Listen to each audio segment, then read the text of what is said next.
Hey, how's it going, everybody? My name is Jason. This is Art of Creation Homestead, and we're out here today, and we have, sorry for the sunlight, but we have some preparations for fall. It's still hot out here in Southwest Ohio. We've had a week long about 90 degrees or more. Had some random downpours of rain that weren't necessarily predicted, but hey, they were there. And but we gotta get ready for fall. I mean, it's late August, getting ready to turn September, and we've got to start getting ready for fall. We need to get some more things planted for fall, and I need to do some things just in preparation to get our property, our homestead, the fruit trees and our ground and everything just prepared for fall. But we also have to get the chicken coop cleaned, so we get to use our bedding for the chicken coop. So one of the first things that we're going to be doing is mulching our trees with the bedding from our chicken coop. Normally we don't take out everything out of our run to use. We like to have a little process where what we take out of the coop goes in front, and what was in front goes behind, and what was behind comes out. Okay, a lot of times we do that. Today I might be taking out a little bit more because we have a lot more to use, and we're heading in to a time where we may not clean it again for a little while. So we're going to take out a little bit more today, but we also have a lot that we need to use it on. We need to mulch the trees. I need to get some more compost going. I probably need to put some more around other sections of the property, and we have a lot here we can use. A lot, it's really broke down a lot. It's really in a dry, good state for using for mulch. So we need to go ahead and use it, and then we'll get the coop clean, pull everything back out, and have a lot more fresher shavings to be used out here.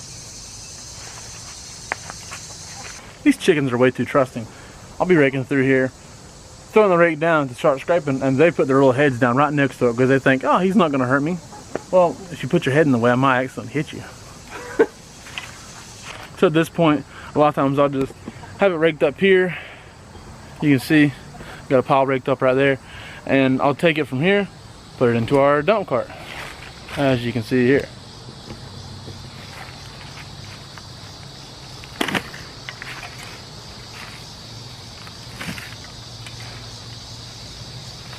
Now, I'll fill up this whole dump cart for the most part, and I'll take it where we need to, and that'll be part of our process here. I'm not going to bore you with everything that we're doing on this part, but I'm just going to show you exactly how we do it, what we do it, and why we do it. Okay? All right, we've got a good dump cart full here. See, right here, and now I'm going to take it and put it over here. See where these trees are at? All right. We got the handful of trees in the muck bucket orchard that needs a little mulch, so we'll take it over there. All right, we have 6 trees here in the middle of our yard that are in muck buckets, and we have 4 more trees up there on the patio that are eventually going to come down here with these. The reason we're taking this approach with the chicken bedding is it's going to help to feed the dirt that's in there, and in turn feed the trees throughout the winter.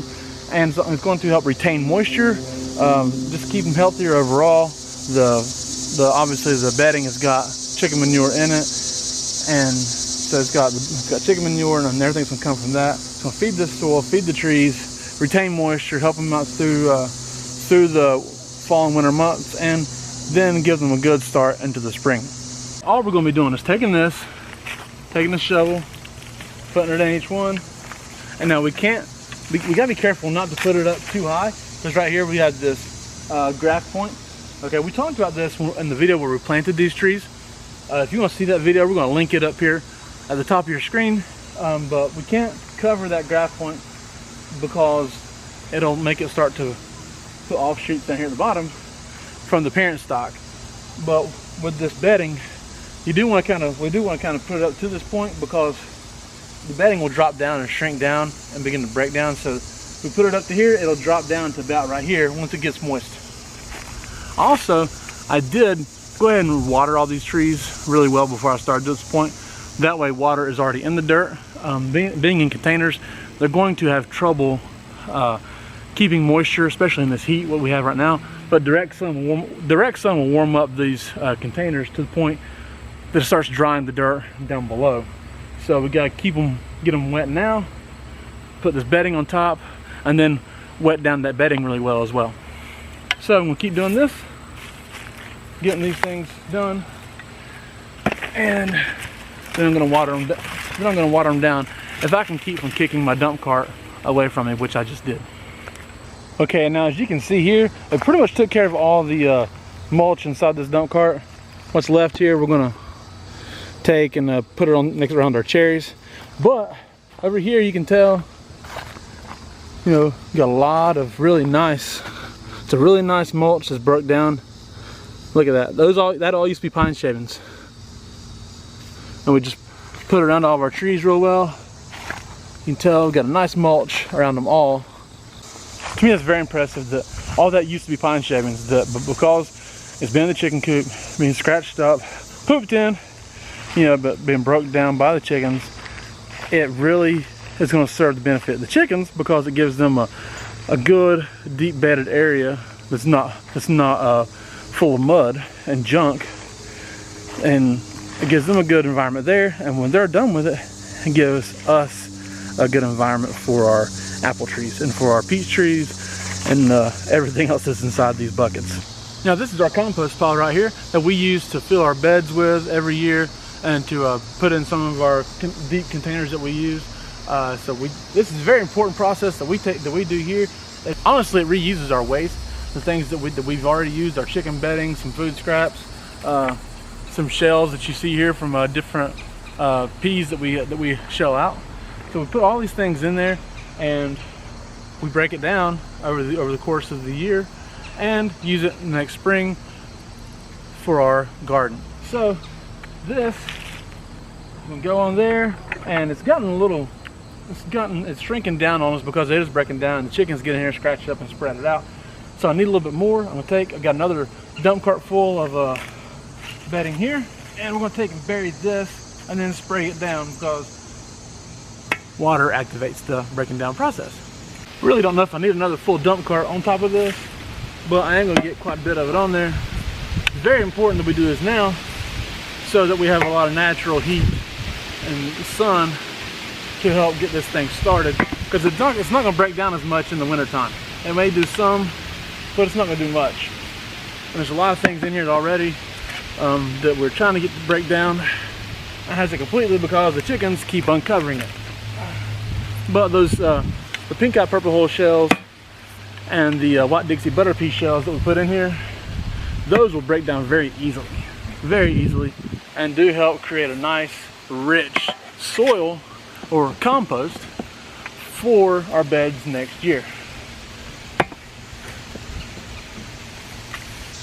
I went ahead and used the whole thing. I realized we use a lot of it every spring, and so we really can't have enough. So I really used the whole dump cart, piled it up high. Now I got to go water it down so it activates this and starts and gets it really warm inside. You'd be amazed at how warm this gets inside. And like if in the wintertime, if we have a snowpack, how quickly the snow melts off of this compost pile. It's amazing, it really is. Okay, last thing I'm going to show you here is this load we're going to put next to this cherry tree. Now the cherry tree needs it as well. We planted it last year, I believe. I believe we planted it last year. No, it wasn't this year, so it must have been 2020. So we planted it last year, and it's growing well, but we need more bedding around it for the bed and to give it a better atmosphere for it to grow. But also, we've got space over here to the side. I want to show you. We've got space. Here's a tree right there, and we've got space over here to the side that we've cut out all the way up to this point. We cut all the grass off of it and using pine shavings there. So, like in this area right here, we want to be able to plant a winter squash or a melon, something like that every year, some kind of annual plant every year that we can put right here, and without having to till up the ground. We needed all that ground down, and we're putting shavings on here. Let the shavings break down. We're composting in place essentially, so that we can plant something in that compost every year. Does that make sense? So that's one of the things we're going to be doing here, is doing that, and we're going to place all this bedding on that one, and that's the last thing we're going to be doing, at least on film. So I do thank you guys for watching. Remember, you got to prepare for the winter when you're growing. If you want to put wood chips or bedding or something like that on a section, like if you're wanting to grow in that section, you need to do that in the fall, late summer in the fall, in order for that to be breaking down enough that you can plant in it the next year. Okay, so hey, thank you guys for watching so much. My name is Jason. Subscribe to this channel if you want to continue getting content like this. So thank you guys for watching. God bless you. Goodbye.